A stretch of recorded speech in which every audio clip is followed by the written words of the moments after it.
కాకుండా మనం చిన్న చిన్న వస్తువులు కొనుక్కునేటప్పుడే మనం ఎంత తరచు తరచు చూసి దాని గురించి తెలుసుకొని చేస్తామో, అదేవిధంగా గురువు అంటే ఏంటి, గురుతత్వం అంటే ఏంటి, గురువుకి ఎలాంటి లక్షణాలు ఉంటాయి, అసలు గురువు అనేవాడు ఎలా ఉంటాడు, ఎంత ప్రేమస్వరూపమై ఉంటాడు, ఇవన్నీ తెలుసుకొని అసలు మనకి గురుతత్వం ఎక్కడ స్టార్ట్ అయింది అనేది తెలుసుకొని ఆ గురువుని మనం ఎట్లా ఆశ్రయించాలి అనేది తెలుసుకొని చేయాలన్నమాట. అంతే తప్పించి ఎవరి దగ్గరికి పెడితే వాళ్ళ దగ్గరికి వెళ్ళిపోయి వాళ్ళ పాదాల మీద పడిపోయి డబ్బులు సమర్పించుకొని వాళ్ళేదో మనకి మేలు చేస్తారనుకోవటం కరెక్ట్ పద్ధతి కాదనమాట. కృష్ణుడు చేసిన హెచ్చరికని, బాబా చేసిన హెచ్చరికని మనం పట్టించుకోకుండా, బాబా క్లియర్గా చెప్పారు నిజమైన ఫకీర్ చాలా అరుదు, అటువంటి జ్ఞాని దొరకటం ఎంతో కష్టం. అట్లా జ్ఞానిగా ఉండేవాడు 24 గంటలు స్టేజ్లో ఎక్కి జనాలకి ప్రకటమయ్యే స్థాయిలో ఉండడు. ఆయన ఎంతసేపటికి ఎంతటి జ్ఞానం అంతటి గుప్తంగా ఉంటాడు. భక్తులు వాళ్ళ అనుభవాన్ని బట్టి వాళ్ళని గుర్తించాల్సిందే తప్పించి, సాయినాథుడు అవతరించినప్పుడు మనకి షిరిడీలో లభ్యంగా ఉన్నప్పుడు 50 సంవత్సరాల పాటు ఆయన భౌతికంగా జీవించిన 60 సంవత్సరాల్లో 40 సంవత్సరాల పాటు ఆయన్ని సరిగ్గా సేవించుకున్న వాళ్ళే లేరు. అంటే అక్కడికి వచ్చిన వాళ్ళు కూడా ఒక్కోసారి ఆయన మహాత్ముడు అనుకునేవాళ్ళు, ఆయన సన్నిధిలో వాళ్ళకి లభించే తృప్తి శాంతులతోటి మళ్ళీ కొంచెంసేపటికి ఏంటి బాగా పిచ్చివాడా, లేకపోతే నిజంగా మహాత్ముడా, మనం మోసపోయామా, అంటే ఏంటి వీళ్ళు మనం బాగా చదువుకున్న వాళ్ళం, మరి ఈయన చూస్తే మేము పిచ్చివాళ్ళలాగా మాట్లాడుతున్నాడు, ఒక్కోసారి రాళ్ళు విసురుతున్నాడు, లేకపోతే ఇంకో విధంగా ప్రవర్తిస్తూ ఉన్నాడు, ఈయన మహాత్ముడేనా అని అనిపించే స్థాయిలో, అంటే నిజమైన మహాత్ముడి మనకి అందుబాటులో ఉన్నా కూడా మనం వాళ్ళని తేలిగ్గా గుర్తించలేమన్నమాట. అందుకని నిజమైన జ్ఞాని మహాత్ములు ఎప్పుడు కూడా గుప్తంగా ఉంటారు. అది మనం తెలుసుకోవాల్సిందే. అంతే తప్పించి నేనే ఆ అవతారాన్ని మీరే వచ్చి నన్ను సేవించండి అని చెప్పి వేదికలు ఎక్కి లేకపోతే ఎలాంటివి ప్రకటనలు కూడా చేసుకోరు, చాటుకోరు. మన మహాత్ములందరినీ గమనిస్తే శ్రీగుడు ఎలా జీవించారు, బాబా ఎలా జీవించారు, రమణ భగవాన్ ఎలా జీవించారు, లేకపోతే అంతకుముందు ఉన్న మహాత్ములందరూ వాళ్ళ జీవన విధానం ఏంటి, దాన్ని బట్టే తెలిసిపోతుంది అనమాట. అందుకని అలా మనం తరచు చూసి తెలుసుకోవాలి. లేదు దీనికి ఏమైనా సాంప్రదాయం ఉందా, మనం గురువులు తెలుసుకునే సాంప్రదాయం ఏంటి, అట్లా దత్తస్వామి గురుతత్వంగా అవతరించారు కాబట్టి ఆయన్ని ఎలా ఆశ్రయించాలి అనేది తెలుసుకోవాలన్నమాట. అట్లా ఈ పరిపూర్ణంగా వచ్చిన దత్తావతారాల్లో షిరిడి సాయినాథుడు నేటి సమాజంలో ఉన్న సమస్యలన్నిటికీ పరిష్కారంగా వచ్చారంటారు మాస్టర్ గారు. ఎందుకంటే ఈరోజు కృష్ణుడికి మనం ఎందుకంత గొప్పగా చెప్పుకుంటామంటే, ఆయన భగవద్గీత అందించడంతో పాటుగా అర్జునుడికి అవసరమైనప్పుడు కృష్ణ ఇదంతా నాకేం అర్థం కావట్లేదు అన్నప్పుడు విశ్వరూప సందర్శనం చేశాడని చెప్పి మనం కృష్ణుడిని అంతటి వాడిగా చెప్పుకుంటాం అనమాట. అంటే విశ్వమంతా తన రూపమైన అర్జునుడికి అనుభవపూర్వకంగా చెప్పాడు. అలా చేసిన వాళ్ళు ఇప్పుడు భగవద్గీత గురించి చెప్పేవాళ్ళు ఎవరూ కూడా ఈ పని చేయలేరనమాట. ఇప్పుడు భగవద్గీత చెప్పేవాళ్ళందరూ ఏం చేస్తారు, వేదిక మీద ఎక్కి శ్లోకాలు అద్భుతంగా చదువుతారు. అంతకంటే మంచి సంగీతం తెలిసిన వాళ్ళు మ్యూజిక్ పాడారనుకోండి, అదే శ్లోకాలు ఇంకా శ్రావ్యంగా ఉంటాయి. అదే శ్లోకాలు చెప్పిన వాడిని మనం ఏమైనా అడిగామనుకోండి, కృష్ణుడు అడిగినట్టుగా వాళ్ళ దగ్గర చెప్పడానికి ఏముండదు, చూపించడానికి అనుభవం ఏముండదు. విశ్వమంతా తానై ఉన్నవాడు మాత్రమే అర్జునుడికి ఇచ్చిన అనుభవం ఇవ్వగలడు.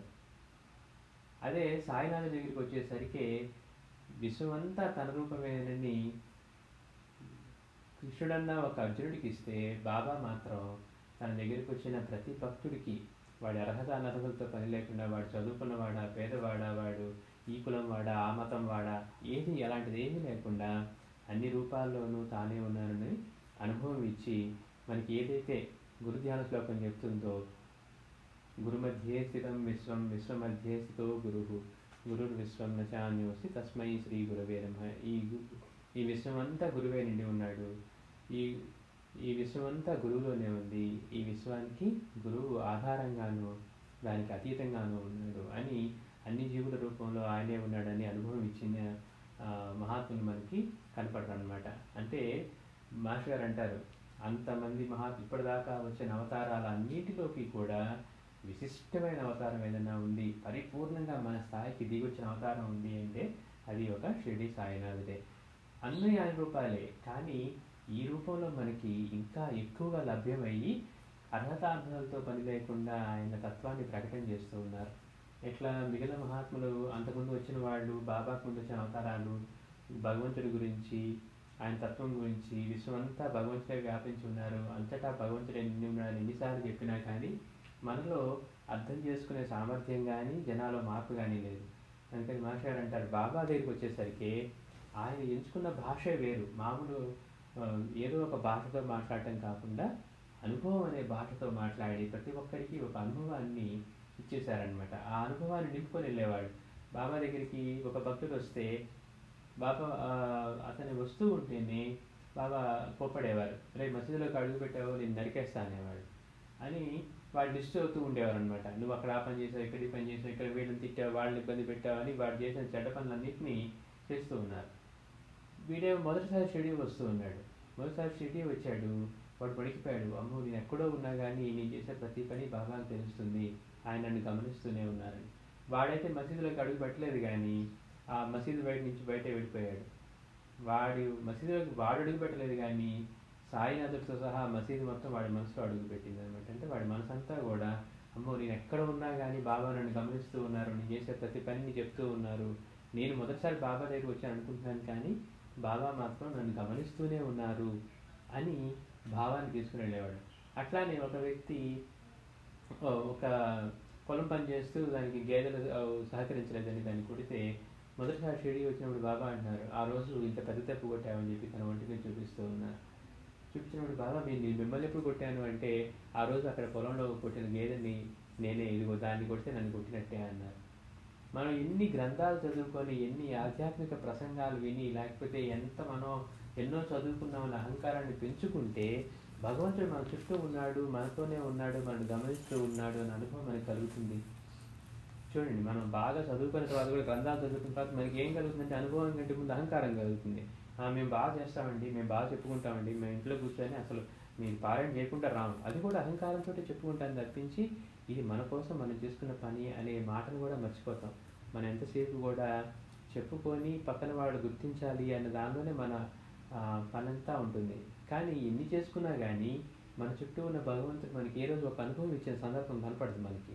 ఎందుకంటే మనం కరెక్ట్గా చేయట్లేదు కాబట్టి. అదే బాబా దగ్గరికి వచ్చేసరికి వాడు పొలంలో పని చేసుకునేవాడా, గేదెలు కాసుకునేవాడా, లేకపోతే ఇంకో పని చేసేవాడా, లేకపోతే బాగా అహంకారంతో వచ్చిన పండితుల్ని బాబా ఎలా చేసేవారు, విశ్వమంతా తానే ఉన్నారని ఎలా నిరూపించేవారు అనేది చూసుకుంటే, ఇప్పటి వరకు అవతరించిన అవతారాల్లో ఎవ్వరూ కూడా ఆయనకి సాటి రారు అన్నారు.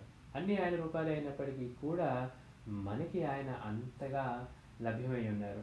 అంటే ఏ ప్రకృతి అయితే ఇంతకుముందు మహర్షులు సైతం మోసం చేసి ఎంతో దీర్ఘకాలంగా తపస్సు చేసుకున్న తర్వాత కూడా వాళ్ళ తపస్సు నుంచి బయటకు వస్తే వాళ్ళని ఈ ప్రకృతి మోసం చేసేదో, అంటే మిగిలిన మనలాగే అషడ్ వర్గాలకి గురి చేసేదో, ఒకళ్ళు క్రోధంతో, ఒకడు కామంతో, ఒకడు కోరికతోటి, ఇలా మళ్ళీ వాళ్ళు రకరకాలుగా ఒకరిని తిట్టి వాళ్ళు శాపం పెట్టించుకొని, లేకపోతే ప్రేమలో పడి, లేకపోతే ఇంకోటి క్రోధంతో, అంటే రకరకాలుగా ఈ ప్రకృతి మోసం చేస్తూ ఉంది ఎవరిని, అంతటి తపస్సు చేసిన మహర్షులు సైతం. కారణం ఏంటంటే ఇదంతా కూడా మాయతోటి, ఈ సృష్టి అంతా మాయతోటి నిండి ఉంటుంది. అందుకని సాయినాథుడు ఏం చేశాడు, ఆ రోజులున్న మహర్షులే దానిలో నుంచి బయటపడలేకపోయారు. మరి ఇప్పుడున్న మన సామర్థ్యం మనకు తెలుసు. అందుకని ఆయన కరుణతోటి ఆయన చేసిన లీలలన్నీ కూడా విశ్వమంతా తన రూపమే అని అనుభవం ఇవ్వటం అన్నమాట.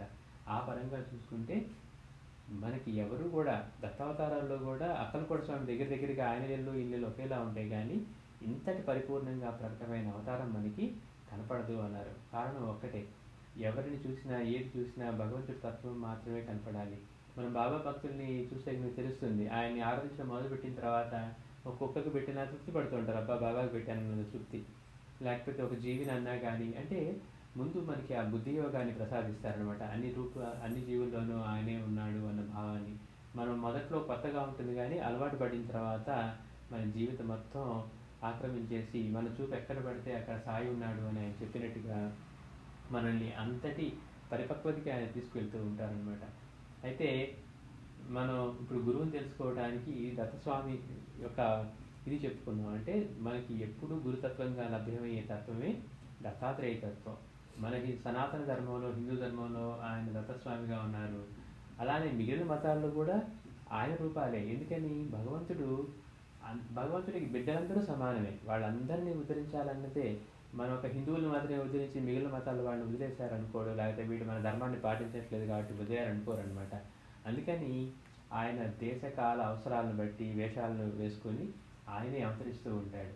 ఒకే సమయంలో 100 అవతారాలు ఉండొచ్చు. అందుకే సాయినాథుడు షిరిడీలో ఉన్నప్పుడు కూడా బాబా అంటారు, అక్కడున్న తాజుద్దీన్ బాబా, షేగావ్ మహారాజు, వాసుదేవ సరస్వతి వీళ్ళందరి రూపంలో కూడా నా అవతార కార్యాన్ని నేను నిర్వహిస్తున్నాను అనేవారు. అంటే చూస్తానికి మనకి రూపాలన్నీ వేరుగా ఉండి వేరే వేరు మతాల్లోనూ వేరు వేరు ధర్మాల్లోనూ కార్యక్రమాలు నిర్వర్తిస్తూ ఉన్నప్పటికీ కూడా ఒకే దత్తస్వామి ఇన్ని రూపాలు ధరించి ఉంటారు. మన ధర్మంలో ఆయన మనకి ఇలా దత్తస్వామిగా ఉన్నారు, అలాగే బౌద్ధంలో పద్మసంభవుడుగాను ప్రకటమైన తత్వం అదే. అంటే ఉన్నదంతా ఆయన అయినప్పుడు ఆయన కాకుండా అన్యంగా ప్రకటన అవడానికి వేరే అవకాశం కూడా ఉండదన్నమాట. ఉన్నదంతా భగవంతుడే అని చెప్పుకుంటున్న తర్వాత మళ్ళీ ఆయన కాకుండా అన్యంగా ఎక్కడి నుంచి ఉంటుంది? కాబట్టి దేశకాల పరిస్థితుల్ని బట్టి. అందుకే సాయినాథ్ దగ్గరికి వచ్చేసరికి కూడా శ్రీపాదుడు, శ్రీవల్లభుడు బాగా మన దేశంలో శైవ వైష్ణవ భేదాలతోటి కొట్టుకొని మన ధర్మంలో కొట్టుకుంటూ ఉన్నప్పుడు సమన్వయం చేయడానికి వచ్చిన అవతారంగా శ్రీపాదుడు, శ్రీవల్లభుడు, నరసింహ సరస్వతి స్వామి వచ్చారు. అలానే క్రమంగా మన సనాతన ధర్మంలోకి వివిధ మతాలు ప్రవేశించి, అంటే డిఫరెంట్ ఇన్వేషన్స్ వల్ల వేరే వేరే వాళ్ళు దండెత్తి వచ్చి వాళ్ళ మతాలు ఇక్కడ కలిసి జీవించడం మొదలుపెట్టిన తర్వాత ఈ అవతారాలు క్రమంగా కొంత అవసరానికి తగ్గట్టుగా మార్పు చేసుకుంటూ మాణిక్య ప్రభు, తర్వాత అవధూత స్థితిలో అక్కలకోట స్వామి, ఆ తర్వాత మన దేశంలో ఈ ముస్లిమ్స్ బాగా వచ్చి స్థిరపడిపోయి తర్వాత ఇక్కడ అందరూ కలిసి జీవనం చేస్తూ మళ్ళీ వాళ్ళని కొట్టుకోవటం మొదలుపెట్టిన తర్వాత మనందరిలోనూ మళ్ళీ అటువంటి సమన్వయం తీసుకొచ్చి అటువంటి జీవన విధానాన్ని, కమ్యూనల్ హార్మోనీని, అంటే మత సామరస్యాన్ని ఎస్టాబ్లిష్ చేయడం కోసం దత్తస్వామి ఈసారి మనకి సాయినాథుడి రూపంలో చూసేవాళ్ళకి ముస్లిం ఫకీర్లాగా అనిపిస్తుంది, కానీ మనం ఆ చిత్రంతా చూసిన తర్వాత అది పటాపంచలేకపోతూ ఉంటుంది అన్నమాట. అట్లా మనకి సాయినాథుడు ఈ అవతారంలో అభినయ్యారు. మాస్టర్ గారు అంటారు అన్నిట్లోకి, అంటే ఇంత చూసిన తర్వాత మాస్టర్ గారు ఒకటే అనిపించిందట, మానవ జీవితం లభించడం దుర్లభం. మానవ జీవితం లభించడం అన్ని రకాల వీటిలో సృష్టిలో మానవ జీవితం లభించడం దుర్లభం. అది లభించిన తర్వాత ఇటువంటి ఆధ్యాత్మిక స్ఫురణ కలగడం కూడా కష్టమే అన్నారు. ఎందుకని మనమే చూస్తున్నాం, మనమే నిదర్శనం. మనం మిగిలిన వాళ్ళలాగే ఇప్పుడు ప్రకృతిలో అన్ని జీవులతో పాటు మనం కూడా కేవలం సంపాదనతో, అంటే అవి డబ్బు సంపాదించట్లేదు కానీ వాటి వేటంతా కూడా ఆహారం సంపాదించుకోవడం, నిద్రపోవడం, పిల్లల్ని కంటాం, మళ్ళీ ఆహారం సంపాదించుకోవడం, నిద్రపోవడం, పిల్లల్ని కంటాం, ఆ పిల్లల్ని చూసుకోవడం అనేది సరిపోతుంది. మనం జంతువుల నుంచి ఇంతకంటే చాలా గొప్పగా చేస్తున్నాం అని చెప్పుకోవటానికి, అంటే జీవితంలో మనం కూడా మన జీవితం అంతా ఇంతే ఉంది తప్పించి వాటికి లేని మనసు మనకి ఇచ్చారు, వాటికి లేని బుద్ధి మనకి ఇచ్చారు, వాటికి లేని సామర్థ్యం మనకి ఇచ్చారు. అసలు మనం ఎవరు, మనలో ఎలా జరుగుతుంది ఈ క్రియ అంతా, ఏం తిన్నా కానీ నాకు రక్తం కానీ ఎలా మారుతుంది, నా గుండెని ఎవరు కొట్టిస్తూ ఉన్నారు, లేకపోతే ఈ బ్లడ్ అంతా ఎలా పంప్ చేస్తున్నారు, అసలు ఈ శరీరంలో ఇంత నిర్మాణం ఎలా జరిగింది, ఇన్ని రకాలు మనం డాక్టర్లకి ఇచ్చే విలువ భగవంతుడికి ఇవ్వమన్నమాట. అంటే వాడేదో రోగం వస్తే టాబ్లెట్ ఇచ్చేసాడు లేకపోతే సర్జరీ చేశాడు అనుకుంటున్నామే కానీ అసలు మొదటి స్థానంలో ఇంత అద్భుతమైన సృష్టి ఎలా జరిగింది. ఒక్కొక్క అవయవం గురించి తీసుకుంటే ఒక కిడ్నీలోనే ఇంత అద్భుతమైన ఫిల్టరేషన్ సిస్టమ్ భగవంతుడు ఎలా సృష్టించాడు. ఒక గుండెలో పంపింగ్ సిస్టమ్, మనం ఒక మోటార్ వేసి కనుక ఒకరోజు మర్చిపోయామంటే మోటార్ పేలిపోతుంది.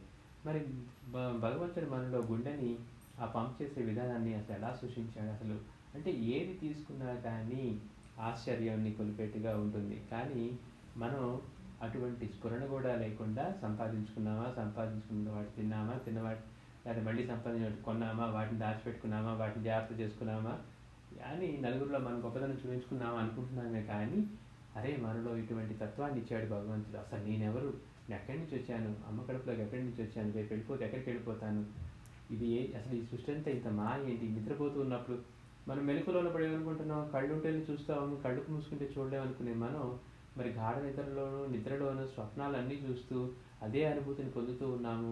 ఇది ఎలా సాధ్యం అవుతుంది, నిద్రపోతూ ఉంటే ఎలా వినపడుతూ ఉన్నాయి, మనం కళ్ళు మూసుకొని ఎలా చూడగలుగుతున్నాం, అంటే అసలు మన తత్వం ఏంటి అనే ఆలోచన మనకి ఏ రోజు కూడా కలగకుండా మిగిలిన